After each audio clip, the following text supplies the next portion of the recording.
just record this weekend. record So कर रहा है there बस will यहाँ not be a करते Sira रहो session, but inshallah the Sira session will continue from next week. Inshallah today we shall discuss and we shall further talk about the topic of wudu, which we began last week.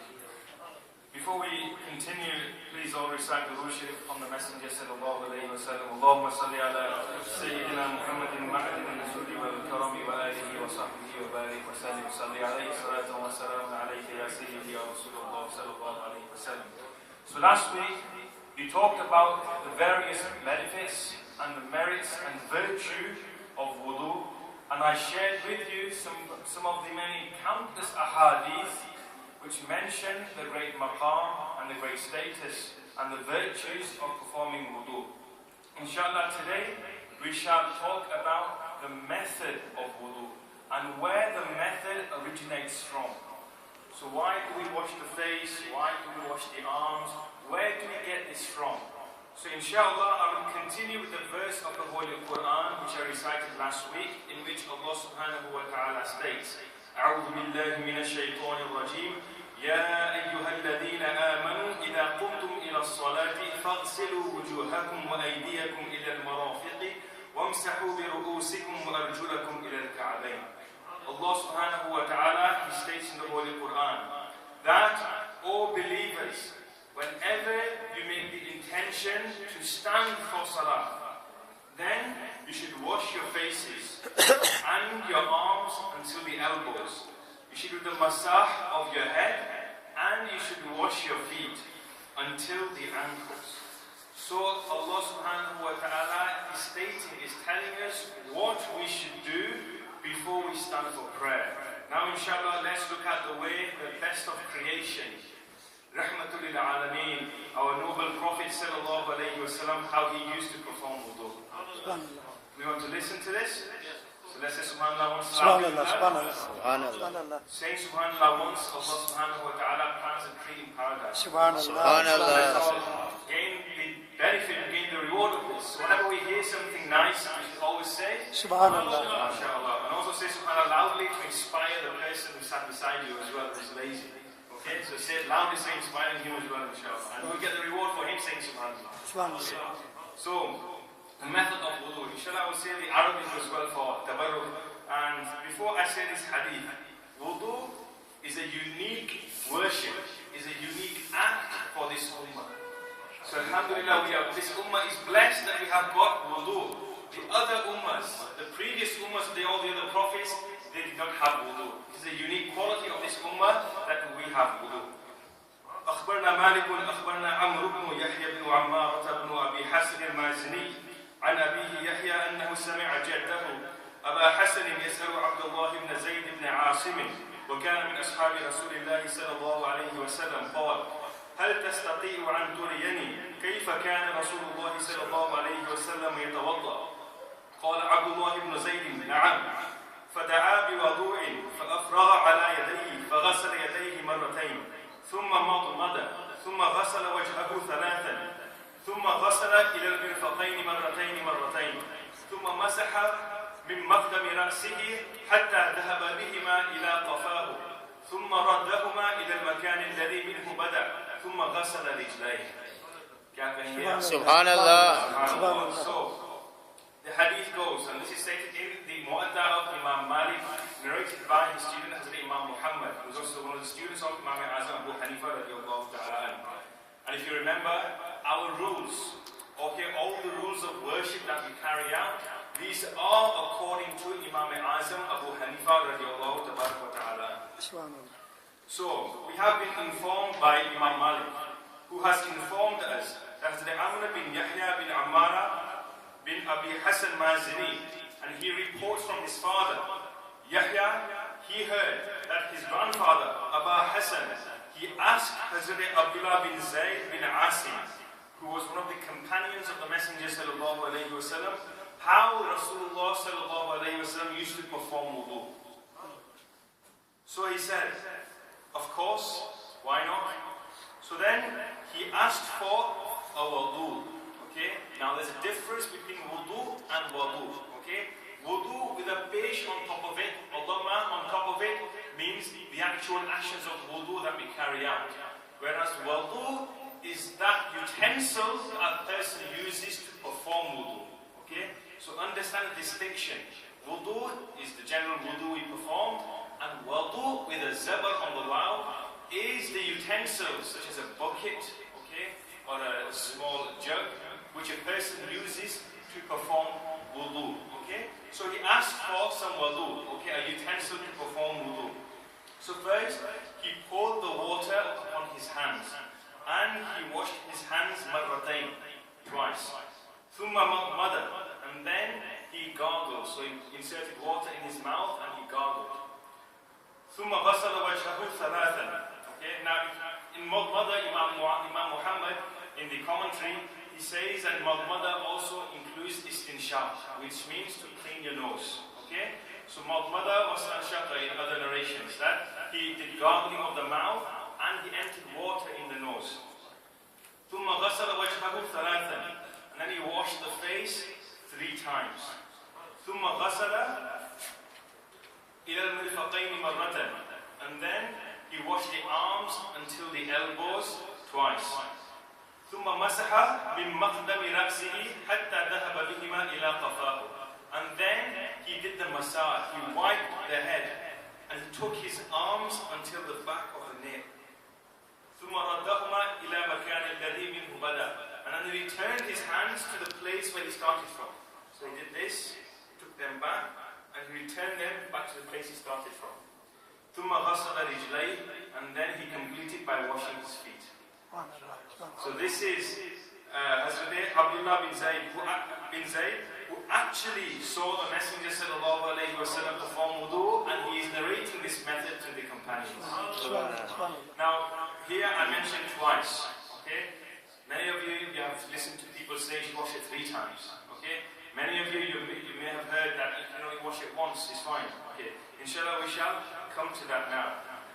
In many narrations, according in Muslim Sharif as well, many ahadith have been narrated saying that you should wash all your body parts 3 times. In a hadith by Imam Ahmad bin Hanbal, narrated by Hazrat Anas radiallahu ta'ala, the Messenger sallallahu alayhi wa sallam has said, to wash the body parts once is necessary. So you have to wash all these body parts once. Okay? If you don't wash it once, then your wuzu will not count. To wash them once is necessary. And then he says, the Messenger sallallahu alayhi wa sallam, to wash them twice, then that person will attain double reward. So if you wash the body parts, your face twice, once and twice, you will get double reward. And to wash them 3 times, then this is my wuzu and the wuzu of the previous prophets. Subhanallah. So we should always try and wash every single body part. How many times? 3 times. 3 times. This is the sunnah of the Messenger sallallahu alayhi wa sallam. Now, what is the meaning of washing? In this hadith, many times we've heard ghasala, ghasala, ghasala. Ghasala means to wash. So what is the meaning of washing? I want everybody to pay attention to this, because many people unfortunately don't pay attention to this and their wuzu does not count. In fiqhi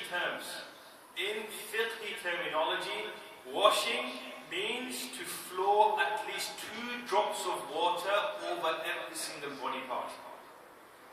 To flow 2 drops of water over every single body part is classed as washing. Many people, what they do is they grab some water in their hands, and then they splash it over their face. Okay, so water reaches this bit, but these parts they wipe it. That is not allowed. You have to pour that water, at least 2 drops over every single part of the face. That is washing it once. Okay, so to do this and to throw it on your face and then wipe it, this is not classed as washing. So we need to pay attention to this. Similarly, when washing the hands, people put their hands under the tap and they let the water do that and then they wipe it like this. This is, your wuzu will not count. Okay, you have to wash your body part. So you have to take your hand under the tap, making sure water flows. At least 2 drops of water flow over the entire arm. This is classed as washing. And according to the fuqaha of the ahnaf, if you just wipe it like this, your wuzu will not count. Okay? This is masah. And to make water flow is wash, is ghasl. Okay? So know the difference. So we means to at least allow for 2 drops of water to flow over every single body part. This is classed as washing. Now, last week I asked a question, and that question was that the Holy Quran mentions only 4 things: washing the face, washing the arms, doing the masah, and washing the feet. Then why is it that we wash our hands first? Why is it that we gargle? Why is it that we clean the nose and then we do the first? Does anybody know the answer to this question? The Quran only mentions 4 things. Why is it that we do all these things prior to those 4 things? Subhanallah. Because the first 3 things are the sunnah of the Messenger sallallahu alayhi wa sallam. So what we do is we don't only take our rulings from the Quran, but we also take our rulings from the hadith of the Messenger sallallahu alayhi wa sallam. If you remember last week, what is a hadith? Which 3 things constitute towards a hadith? One is the actual, I'll start you off. One is the actual saying of the Prophet sallallahu alayhi wa sallam. What are the other 2? The action of the Prophet sallallahu alayhi wa sallam. And what's the last one? Silent approval. Okay? So let's say if a companion did something and the Messenger sallallahu alayhi wa sallam was present and he maybe nodded, okay, or he did not say anything, that means it's permissible. And it's also a hadith of the Messenger sallallahu alayhi wa sallam. So know these 3 things, okay? The action, or the saying, or the silent approval of the Messenger sallallahu alayhi wa sallam is classed as hadith. So we take the Quran and the Sunnah when deducing and deriving the rules of Sharia. So, I'll tell you a wisdom, a hikmah in washing the hands, the mouth and the nose. Okay? Which might, inshallah, I hope, I'm pretty sure many of you may not have heard this before. Now, wuzu is allowed using water. Water which has 3 qualities. Okay? Water which has a distinct color. Okay, so any flowing object has 3 things, 3 qualities. The first is its appearance, its color. Okay, tea is brown. Okay, strawberry milkshake is red or pink. Okay, so color. The next attribute of a liquid is its smell. Or before that, it's its taste. Okay, strawberry milkshake tastes of strawberries and milk. Okay, tea tastes of milk and tea. Okay, particles and sugar and whatever other things you put into the tea. Okay, so that's the second quality of a liquid. The third quality of a liquid is the smell. Okay, so we all know what tea smells like. We all know what, mashallah, milkshake taste smells like. Okay, so these are the 3 qualities of a liquid object. Okay, now wuzu is only allowed if any 2 of these 3 qualities are found in that liquid. Okay, so let's say you come across water. Okay, now it may look like water, but you need to smell it. Does it smell like nothing? Has it got clear smell? If you can't smell anything, then yes. Okay, water doesn't smell, does it? Or does it smell? Does water smell? No, it doesn't. Okay, then you look at water. Okay, appearance. Is water clear or is it cloudy? What does water look like? It's clear, okay? And the taste, what does water taste like? Is there a taste of water? No taste, okay? So this is the wisdom of washing the hands, gargling and cleaning your nose. When you're washing the hands, you're looking whether the water is right or not, okay? Now if the water appears to be right, feels right, then let's move on to the next quality, which is taste. So you gargle. You're tasting the water. Is the water nice? Does it taste like water? If it does, second thing, let's move on to the third quality test. Okay? You clean your nose. Does the water, does it taste, does it smell like water? If it does, then move on to washing the face, which is mentioned in the Holy Quran. So this is the wisdom, the hikmah behind the first 3 sunnah actions of wudu. We are testing the qualities of the water. Okay? Does it look right? Does it taste right? Does it smell right? And then we shall offer the first actions which have been stated in the Holy Quran. So wuzu has how many first actions? 4. Why are there only 4 and not 5? Why are there only 4 and not 3? Because these 4 have been mentioned in the Holy Quran. Okay? Remember, Allah subhanahu wa ta'ala states, يَا أَيُّهَا الَّذِينَ آمَنُوا إِذَا قُمْتُمْ إِلَى الصَّلَاةِ فَاغْسِلُوا وُجُوهَكُمْ. Wash your face. وَأَيْدِيَكُمْ إِلَى الْمَرَافِقِ, and your arms until the elbows. وَامْسَحُوا بِرُؤُوسِكُمْ, and do masa of your head. وَأَرْجُلَكُمْ إِلَى الْكَعْبَيْنِ, and wash your feet till the ankles. So the Quran has mentioned 4 things that we should do before we perform salah. So these things are farz in wuzu. Okay, they have to be carried out in wuzu. If a person does not carry these out, then his wuzu will not count. Okay? So before we move on to the rulings of these farz actions, let's look at washing the hands. The hands should be washed until the wrists. Okay? Gargling. Gargling, you should take obviously a small amount of water, enter it in your mouth. If you're not fasting, you should gargle. When I say gargle, it's you understand what I mean? Okay? You take it to the throat and gargle. This is sunnah. If you're not fasting. If you are fasting, then there's a chance by doing that, water will enter the throat and break your fast. So you should just wash it. Just do that. Okay? Just wash and rinse your mouth. Then, when you're entering water in your nose, use the right hand to enter the water and then clean with your small finger and your thumb. Okay? Enter the water right up this bit here of the nose, the hard bit of the nose. Okay? Enter the water right up there and remove it. Okay? The Messenger sallallahu alayhi wa sallam said that when a person wakes up in the morning, then he should perform wudu and he should thoroughly clean his nose. Because during the night, this is where shaitan lives. This is where shaitan spends the night in your nose. So clean it, wash it properly, and inshallah, Allah subhanahu wa ta'ala will grant you blessings throughout it. So whenever you wake up, make sure you clean your nose properly. Okay?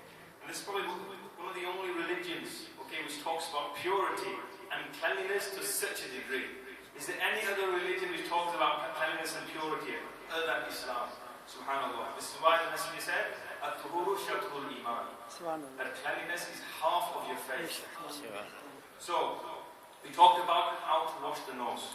Okay? Now moving on to the face. Now, if I was to ask a person, tell me some rulings about washing the face. I said, wash the face. What's so difficult about washing the face? Okay? Subhanallah. No. There are many, many rulings associated with washing the face as well. Firstly, what is the extent of the face? How much face should you wash? Okay, so the scholars, they say, the face begins from where the hair starts to grow. Okay?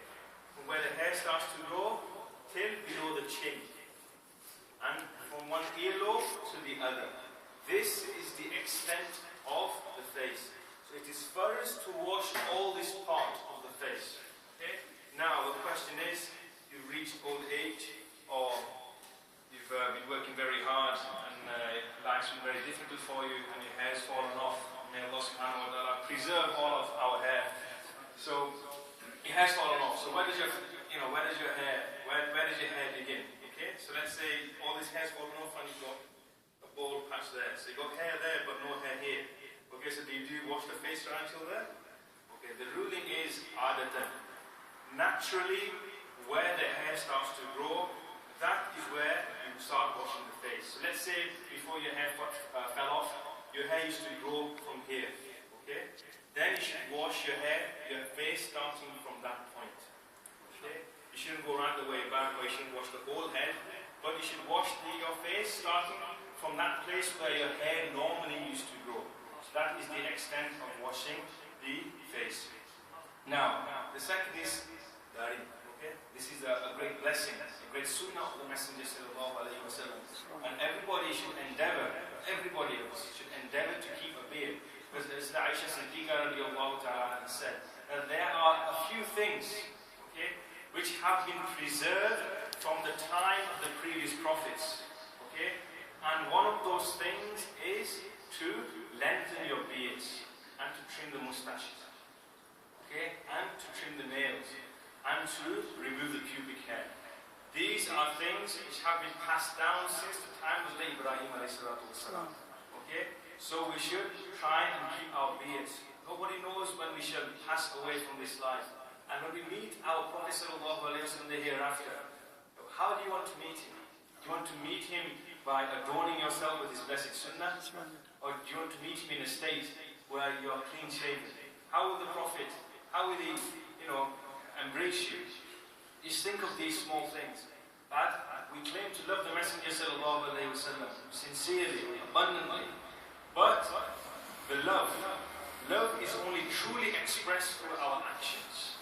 Okay? Not by mere words, but through actions. So if you claim to love the Messenger sallallahu alaihi wasallam, then lengthen your beard. Inshallah, on the day of judgment, when the Messenger will see you with his sunnah, then indeed he will help you in all the frightening and scary marhalas of the day of judgment. So let's make this intention now that I will lengthen my beard and I will do it purely and sincerely to please the Messenger sallallahu alaihi wasallam. As Rasulullah sallallahu alaihi wasallam said, whoever keeps my sunnah at times of trials and tribulations, okay, at times where it's very difficult to practice my sunnah, then he will get a reward of not 1, not 5, not 10, but 100 martyrs. What is the reward of 1 martyr? It has been said when a martyr, when a sword pierces his body, or even before a drop of his blood falls to the ground, Allah subhanahu wa ta'ala forgives all of his sins. It's the reward of 1 martyr. So the Prophet said that if you keep a beard or if you keep a sunnah during a problematic era, then you will get the reward of 100 martyrs. Subhanallah. So let's at least keep 1 sunnah of the Messenger sallallahu alaihi wasallam. So if you've got a thick beard, okay, like mashallah Ali's beard, mashallah, nice and thick, okay, then the ruling is that you should push it to the throat like this neck, and this bit here you should wash. They should wash all the hairs. Okay, all the hairs. The dangling hairs are not first to be washed. Okay. Now, if you've got a thin beard, okay, as we say chidri in Urdu, okay, a very thin, flaky beard, then it's necessary to wash the skin inside as well. Okay, so the beard or the thin beard which overlaps the skin, we should wash that as well. You should wash the skin. It is first to wash the skin. Okay. So for a thick beard, you should wash the hair, which is directly over the skin. And for a thin beard, then you should wash the skin. Okay? This is the ruling of washing the hair. Another ruling is the eyelashes. They should be washed as well. Okay? The next ruling is, or the next farz of wuzu is to wash the arms until the elbows. Okay? And including the elbows. Many people, what they do is they rinse, as I said before, they wash this bit and then they wipe this bit. Your wuzu will not count. You can make sure water flows over your elbow as well. Many people neglect this bit. They forget about it. We should make sure we wash and wipe and use your hand to flow the water all around the elbow and make sure it is washed completely. Okay? Even if you leave 1 little millimeter dry, then your wuzu will not count. Okay? Now, if you're wearing rings, coincidentally I took mine off today, but if you're wearing rings, now, in the summertime, it's very important that you pay attention to this in the summertime. In the summertime, it is warm outside like today. And what happens is, your fingers expand due to the heat. And therefore your ring sticks and it clings onto your finger. It is necessary that you move the ring and make sure water flows underneath the ring. Because if it doesn't, then your wuzu will not count. Okay? In winter, it's not as strict because in winter, what happens is due to the cold weather, your body parts shrink, okay? And that's why you will find that your ring in the winter is very loose, but in the summer it's stuck on and it's very difficult to remove, okay? So pay attention to this as well. Inshallah, 2 more faraiz of wudu, then we shall bring this to a close. The third farz action of wudu is the masah of the head, okay? And the ruling is, it is first to do the masah of 1/4 of the head. Okay, how much? 1/4. Again, just to reiterate, this is according to Imam Azam Abu Hanifa radiallahu ta'ala. The different schools of thought. Okay, Imam Shafi'i, they say that only 1 strand of hair and masah is done. But according to the Ahnaf, okay, 1/4 of the head is compulsory, is necessary. If you have no hair, then 1/4 of the head, okay, is first. Now, masah is not allowed over the topi or the amama sharif. Okay, so if you've got topi on, you can't do the masa over the topi, or the amama shape, or a scarf for that matter. But it has to be done over the head, so on your hair or your scalp. And masa will not be accepted for dangling hair. So if a person's got long hair, then by wetting his hand and doing this, okay, masa will not be accepted. It has to be over the hair, or over the hair on the head. Okay, this is the ruling of masa. And finally, to wash the feet until and including the ankles. This is the final form of wudu. That, to wash the feet. Now many people, they neglect the back of the heel. Okay, so between the ankle bone and the heel, there's a small little caving. Okay, make sure you wash that as well. And I've seen many people, many brothers, when they perform wudu, like I said last week, they rush into the wudu khana, they just splash the water on their arms and on their faces, on their feet, and then finish, okay? Remember who you are going to stand in front of.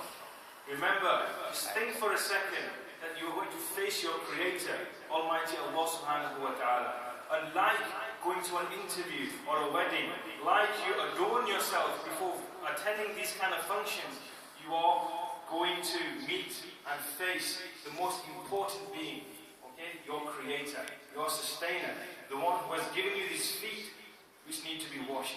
The being that gave you these arms and these face and these eyes, okay? So make sure that when you are performing wudu, you perform it completely and properly. Remember, last week's hadith, the Messenger said, the person performs wudu and a complete wudu, making sure he washes all the parts of his body properly, and then with sincerity, he stands in front of Allah subhanahu wa ta'ala and offers 2 rakat namaz, then Allah subhanahu wa ta'ala makes paradise wajib for that. Subhanallah. Subhanallah. So we should try our utmost to perform wudu properly and completely. Now just one thing, according to the Ahnaf, the intention is not farz. The intention, according to the Ahnaf, is not necessary. Okay, according to Imam Shafi'i, the intention is farz, is necessary. But according to the Ahnaf, us, we don't need to intend for wudu. So let's say a person, he went to a massive lake, and he thought, let's go for a swim. So he dives into the water. And when he comes back out again, then he's in state of wudu. Okay, so intention is not farz. So let's say it rained. And it rained so much that it became soaking wet. Okay, so when it rained, then the droplets of rain, at least 2 droplets flowed over every single part of the body, which are farz to be washed in wudu, then his wudu has been accepted. Because the intention is not farz, is not necessary. So let's see who was paying attention. Let's say a person, he came, he washed his face, so he came to the masjid, went to the wudu khana, he rolled his sleeves up, he washed his face, he washed his arms, he did masah, and he washed his feet. Will his wudu count? Will his wudu be accepted? Who thinks yes, it will be accepted? Hands up. Who believes it will not be accepted? Who's not sure? The rest. If a person only carries out the first aspects of wuzu, then his wuzu will be completed. Okay? To wash the hands, to gargle, and to clean the nose is sunnah. If a person misses the sunnah, then it's okay. Although he should not miss the sunnah, okay? Because the sunnah holds a great reward and great importance in the eyes of Allah subhanahu wa ta'ala. But let's say there's less time and you're rushing, okay, or you're going to miss Jamaat. If a person just suffices on washing the face, the masah, the arms and the feet, then his wuzu will be accepted and he can offer namaz in that state. But the more afzal, the more virtuous wuzu is to do all the sunnahs as well as the farz. Okay, so we should all never neglect the sunnah, but perform the sunnah as well. So that is one thing. Now inshallah I'm going to give you homework today. And I'm going to give you 2 questions for homework. So inshallah for next week, I want to see who finds the answer to these questions. And no cheating, so you can't come and ask me for the answers. The first homework question is, when is it not allowed to gargle and clean the nose? Okay? So when is it not allowed? Yeah? Gargling and cleaning the nose is sunnah. So here, when is it not allowed? When is it najais to gargle and clean the nose? Okay? And the second homework question is, when is it not allowed? When is it impermissible? When is it forbidden to wash the body parts 3 times, even though there is plenty of water. Okay? So let me repeat the question. The first question is, when is it not allowed to gargle and clean the nose? And the second question, when is it not allowed to wash the body parts 3 times, even though you have plenty of water? So these are your normal questions. Inshallah, I'll be asking you the answers for these questions next week, or rather, I won't be here next week, but inshallah in 2 weeks' time, when I come back, inshallah, I will be asking you for the answers to these questions. So inshallah, please remember these and try your utmost best to do a bit of research and look up into the answers to these questions. Again, I apologize for the absence of Dr. Adil Saab. He is out of the country, and inshallah, he will resume the Sila sessions from next week. I will be away next week, but inshallah, we shall both be here the following week. Now, alhamdulillah, after discussing it with the Imam Sahib of this masjid, the last Sunday of every month, okay? So the last Sunday of every month, inshallah, we shall be having a special bayan, a special speech by Allama Yazdani Misbah Isa. So I would like to urge everybody to spread the word to your friends, spread the word to your family, and I urge all my elders to please encourage your youngsters, to please encourage the youth to attend these sessions. These sessions are purely in English. I can see there are more elders here than the youth. These sessions have been deliberately kept in English for the benefit of our youth, so they attend and they learn. They learn the beautiful and the compulsory actions and the compulsory rulings of our beautiful religion. Remember, Allah subhanahu wa ta'ala said in the Holy Quran, "Qu anfusakum wa ahlikum nara." Save yourselves, but not only yourselves, but your family as well from the hellfire. So the question I ask you today is, what have you done to save your family and your children from the hellfire? These sessions we have organized to help your youth, help the children. Remember, a child will go to madrasa, okay? But as soon as he leaves, if he does not practice what he has learnt in the madrasa, he will easily forget. So these kind of sessions are here to refresh the mind, to refresh their knowledge. The things that they've forgotten in the madrasa, they can reinvigorate and learn here again. So please, I request and I urge every single one of you here today to spread the words.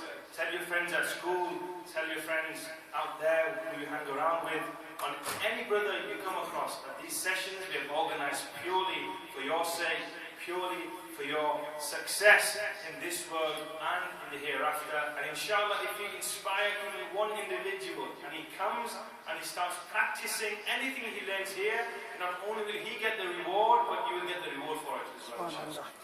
May Allah subhanahu wa ta'ala give us the tawfiq to act upon what has been said, and may Allah subhanahu wa ta'ala give us the true love of the Prophet sallallahu alayhi wa sallam, and may Allah subhanahu wa ta'ala forgive all our sins and accept all our efforts in promoting His beautiful religion. Wa ma alayna illa al-balagh al-mubin. Assalamu alaykum. I've got a question for regarding